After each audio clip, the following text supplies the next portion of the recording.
title of the talk is 6 months out of this world, which is an experience that I had last year. So I was in space for about 6 months. And I'm going to talk to you about all of this. So this is part, of course, of Science Week Ireland. You know, there's a lot of activities going on here to promote science a little bit, to show that science is cool. It is? Are you crazy? Science is cool, or can be cool, and to be a scientist, you really do not need to be a genius or the crazy guy or God knows what. I mean, regular people can be scientists, and usually they're pretty good.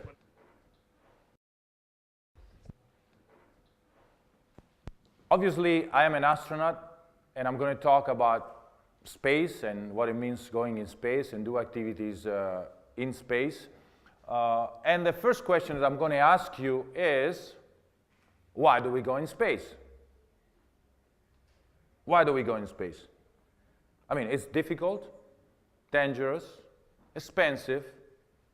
Space, it's a place that is hostile to life. You cannot live in space unless you have a machine that keeps you alive.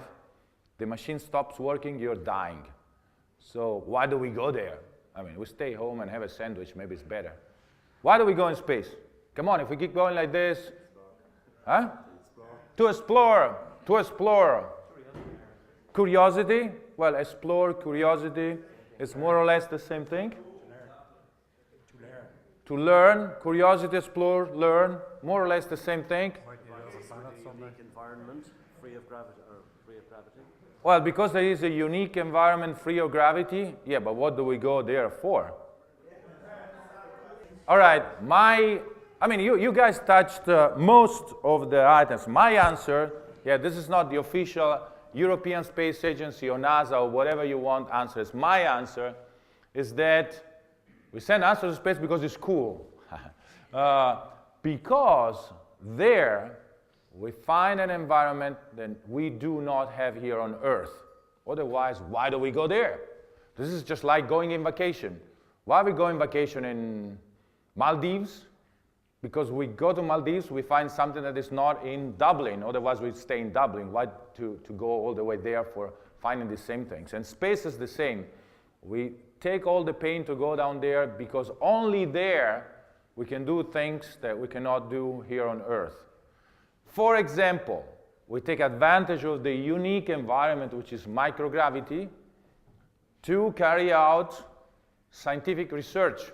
You know, microgravity means a little bit of gravity, or we always say also weightlessness, or we say also zero G, or lack of gravity. In fact, there is a little bit of gravity. But gravity, it's one of the constants here on Earth that you cannot get rid of. There's no way here on Earth you can get it. I mean, we have special planes that kind of fall into the sky, but this is like a 20-second fall. So you can have 20 seconds of microgravity, a little bit dirty, but you can have it. But 20 seconds, you can do a lot of things in 20 seconds, but there's still 20 seconds. You need, to grow a crystal, you need a month of as little gravity as possible. So you can only go up there and doing this. So conduct scientific research. Also, because the place there is so unforgiving and is so special, you end up coming up with a lot of technical stuff that then are useful in everyday life. This always happens when you try to do something impossible. Sometimes you achieve the impossible, but what you really end up doing is make simple things easier. Strangely enough, when we try to do something very difficult, the effect is that the easy things become even more easier. So, because in space it costs a lot to bring up stuff, weight is a premium, volume, strength, power, everything is maximized, and as a result you come up with small engines, small motors, very efficient, with some lubrication that is extremely good, and eventually all of this filter into the washing machine, the cars. Think about the cars, 20 years ago, a car, 100,000 kilometers, you throw away the engine and you rebuild it again. Or 5 years later, you have a hole in the tank and it was normal. Not now, not anymore. And it's not because we went to space, but going through space and really looking at technology, maximizing things, then these little things come a little bit easier. So it's a very important test bed to carry out scientific stuff. And the last thing, I put it last because this is the most difficult to explain, but it should actually be first. This is the real reason why we go there, is because we want to explore, which means acquire knowledge, which means use the knowledge for us. This is what we do. This is what, as human beings, we actually have ever done in our history. That's why we are not anymore in the caves, or we are not anymore, chasing animals. We still chase animals, but okay, we are not anymore as we were before. Because we like to explore, we like to acquire knowledge, we like to learn things and use them for our benefit. I have a question for you. How many of you have seen Felix Baumgartner, about, what was it, a month ago, when he jumped from 30 kilometers down? Have you seen that? Have you seen it live by any chance? Yeah. So the question is the following. Think a second about this one. How many of you, at the moment this guy was up there and was about to jump, and we would see in the pictures this earth and things like this, how many of you for a second felt a little bit of envy, a little bit, I would like to be there, I'd like to do this? How many of you did that? I bet almost everybody. Now, how many would do it and how many would have the capability is a different story. I bet some of you would even do it, but the point that I'm making is that almost all of us, when we see somebody doing something exceptional, something impossible, something that is making our knowledge further, something that where you risk your life, this is kind of strange. We put ourselves, we risk our life to prove something that maybe has no real meaning, and we still want to do it. So this is something we have inside. It's us. It's our nature. Cannot go away from it. This is what leads us to go where nobody, whatever it is, it's the saying. So go there. So we go there because this is what we do. And there are a lot of things, we'll see later, there are a lot of things that we don't know, we want to explore. And space, traveling in space is one of the things that will bring us further. Now, we do fly these days in space, and we do have an International Space Station. ISS stands for International Space Station. It's essentially a laboratory. It's probably from a volume point of view, it's about as big as this room, these two rooms. It's divided into subset of little rooms, kind of corridors, 2 meters by 2, inside these modules. Each one of them is like 10 meters long, more or less. They're all connected. And it makes this T, the central T, it's pressurized, so you are inside. A lot of these are laboratory. This is the European laboratory, Japanese laboratory, American laboratory, Russian part. This is a kind of a service module. So there is a lot of stuff in there. The central truss, it's about 100 meters long. So it's big. It's as big as a football field. I mean, it's a huge piece of, massive piece of equipment flying in space at 400 kilometers above Earth. Why Earth? Why 400 kilometers? Why not 3,000? Why not 150? Why 400? Well, but why did we make it fly at 400 kilometers? The balance of gravity, no? A balance of gravity. Well, it stays at 400 kilometers because the speed, the forward speed balances the gravity and all of this. But why not 600? The shocking. Well, the reason is the following. It's a simple, relatively simple reason. We want to be outside the atmosphere because if you will be inside the atmosphere, you will decay very fast. because you're slowing down, and as soon as you slow down, you come down. So the atmosphere, it's said that it's about 100 kilometers, the atmosphere, more or less about 100 kilometers. It's very thin at 100 kilometers. But in fact, the atmosphere extends I mean, up here at 400 kilometers, there's still some molecules, some things. In fact, station falls down about 100 meters per day. So every month, more or less, they reboost it up, then slowly comes down and put it up, and it keeps going like this. So if it would be lower, it would fall down even faster. So they put it at a altitude that it only requires about a month, every 2 months. If one day they have a problem, cannot do a reboost, it can still stay there for a year before falling down. Now, they could put it higher, but then it would take longer and it would be more expensive to go and reach it. So 400 kilometers is a good combination, a good place. Or for example, the shuttle could go to 600 kilometers. You know, the Hubble Space Telescope is 600 kilometers, so a shuttle can go 600, but it costs more fuel. So 400 is a good compromise. It flies around the Earth at about 28,000 kilometers per hour, which means that you are traveling about almost 8 kilometers per second. So if you look down, the Earth is passing at 8 kilometers per second. And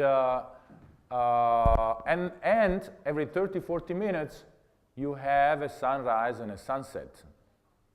That's interesting. Now, 16 sunrises, 16 sunsets per day. Should not look out of the window. It's dark. It's time to go to sleep. Doesn't work. Otherwise you sleep very short and then you wake up very quickly. So it's a very interesting place. And of course, microgravity. There is a microgravity environment, meaning that there is no more gravity. You can look at all little things that here on Earth you can really not do. You can measure. It's a very good place to do experiments. The body behaves in a different way, and we will see later. Let's see. Another interesting things, United States, Russia, 10 nations, 10 countries in Europe, Japan and Canada are the partners of the space station, which makes it complicated. If you want to complicate things, put a Russian and an American, somebody from Europe, somebody from Canada, a Japanese on the same table, and make them agree on things. It's a mess. It's not easy.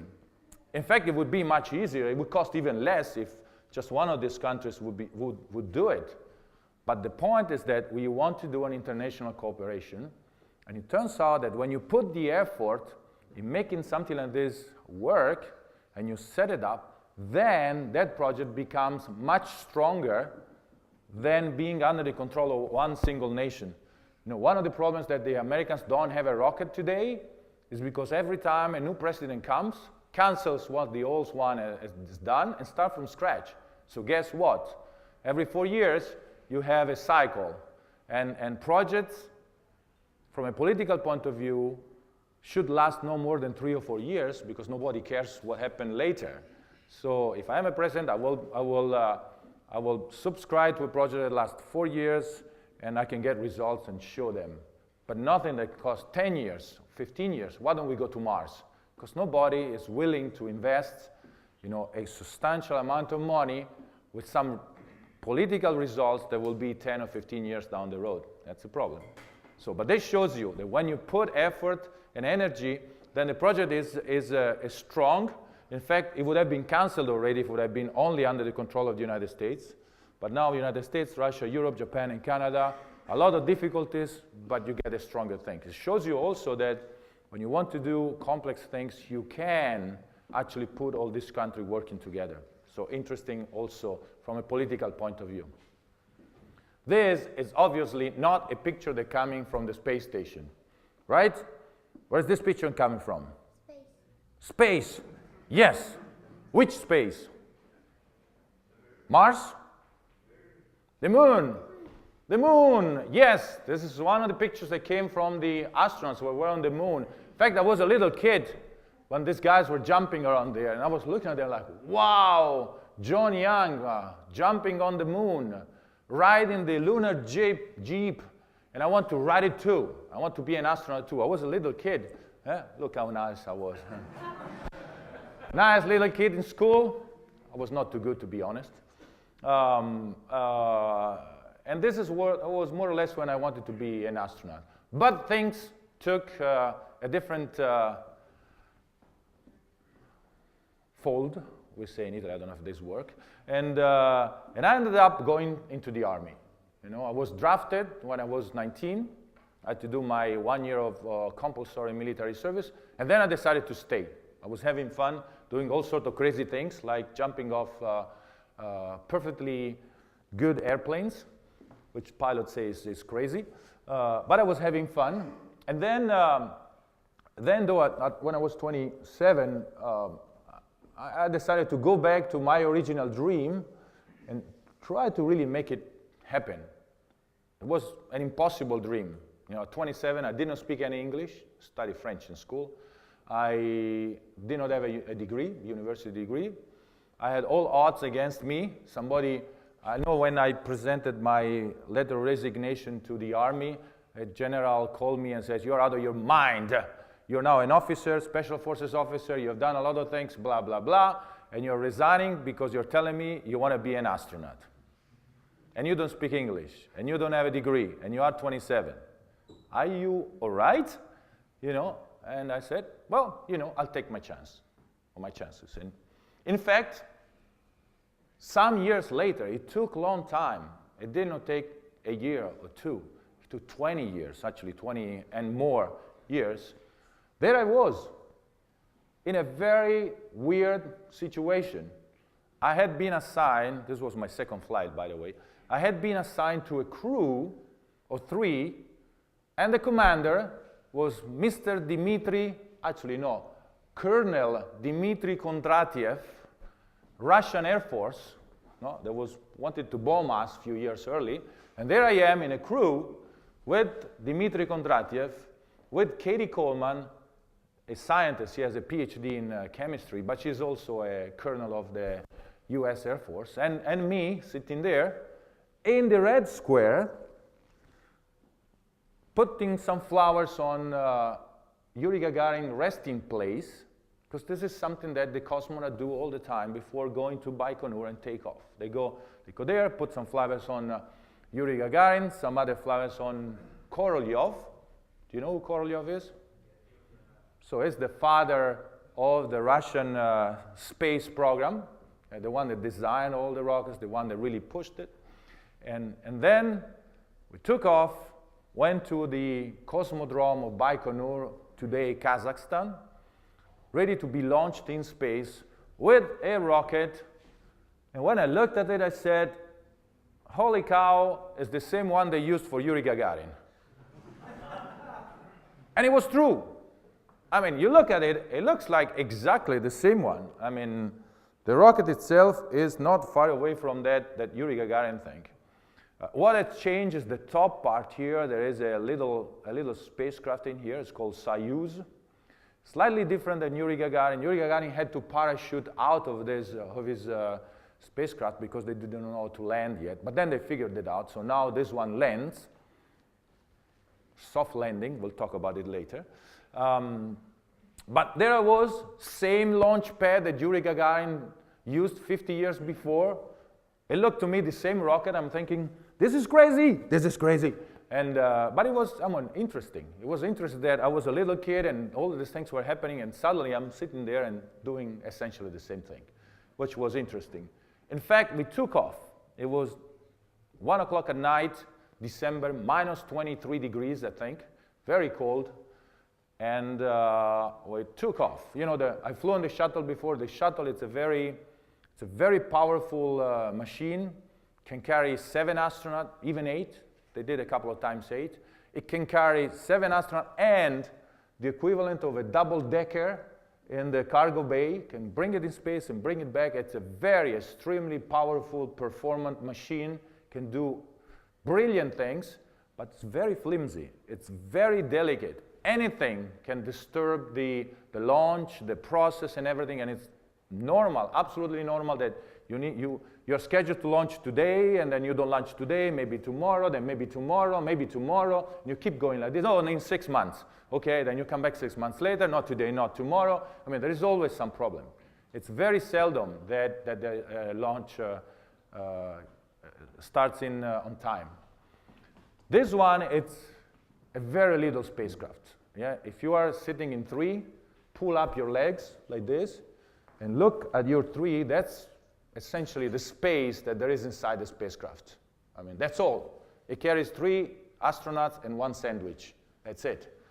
And though it's extremely reliable, it has like 237 launches and had 1 mishap a couple of times, but not major problems. From a safety point of view, this is much safer than the shuttle, by the way. And it's very resilient. I mean, I'm pretty sure there was some kind of polar bear chewing up the cable somewhere, and they did not care. They launch anyhow. You know? So you are essentially making, the engineers are actually essentially making a little atomic bomb explode here in a controlled way, and as a result, you are thrown in space. This is what happens. That's why it's dangerous, because there is an enormous amount of power that is stored in here and had to be controlled in a way that the result is you go in space instead of being blown apart. And it works, and it takes, how long does it take from this moment to the moment we go to 400 kilometers? Which we don't go up straight, we go up kind of it's like we actually travel 600 kilometers to reach the 400 kilometers altitude. How long does it take, do you know? 3 seconds. Holy cow, 3 seconds, 600 kilometers? Whoa. 4 minutes? What? 7 minutes. What do we have, a kitchen, a recipe or something? Anybody else? Anybody for longer? 7 minutes 1, 7 minutes 2? 3 hours. Okay. It takes actually 8.5 minutes. And by the way, the acceleration and the launch, what you feel inside from the shuttle and the Soyuz is more or less the same. And the shuttle takes 8 minutes and 22 seconds, Soyuz 8 minutes and 30 seconds, so more or less the same thing. The acceleration you feel inside is still you're traveling 600 kilometers. The distance Milan-Rome, I use this in Italy because people know, still did not figure out here which city to take. But let's say Milan-Rome, there is a high-speed train, 600 kilometers, it takes 2 hours and 55 minutes at 300 kilometers per hour. So, of course, he has to stop and brake, but the maximum speed is 300 kilometers per hour. So imagine to do that in 8 minutes and a half. So the acceleration is actually 3.5 Gs. So it's like you are laying down on the floor and you have 3 people piled up on top of you. No, it's not really extremely comfortable, but it's nothing really that you cannot handle. I mean, most of you could handle it, a little bit of training, can handle it, no problem. I mean, so going to space with this kind of things is possible. It's possible for tourists. You know the oldest astronaut flew in space, how old it was? John Glenn in 1999, I think 2000, 77-year-old he was. So 77-year-old guy. One of the tourists that bought a ticket with the Russian, the year before had a quadruple bypass done on his heart. The Russian didn't want him to fly, and he said, well, I paid, I want to fly. So he took responsibility, and they launched him, and perfect, no problem. So it's not anything that you don't need to be Superman or super God knows what. You can fly in space.